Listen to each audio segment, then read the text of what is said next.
নমস্কাৰ।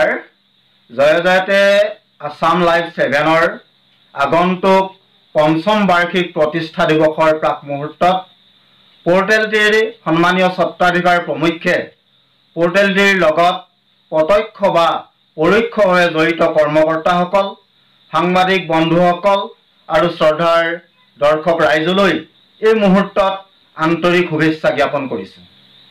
হালধীয়া সংবাদ পৰিৱেশনেৰে সমাজত বিভ্ৰান্তিৰ সৃষ্টি কৰি সস্তীয়া জনপ্ৰিয়তা অৰ্জনৰ পৰা বিৰত থাকি গণতন্ত্ৰৰ চতুৰ্থ স্তম্ভৰ মৰ্যাদা অটুট ৰাখি বিশেষকৈ জাতিৰ এই জটিল সন্ধিক্ষণত নিৰ্ভীকতাৰে সত্যনিষ্ঠ বা বাতৰি সম্প্ৰচাৰেৰে ৰাইজক সঠিক পথৰ সন্ধান দিয়াৰ ক্ষেত্ৰত পোৰ্টেলটিয়ে দায়বদ্ধতাৰে কাম কৰি যাব বুলি পৰম আশা ৰাখিলোঁ।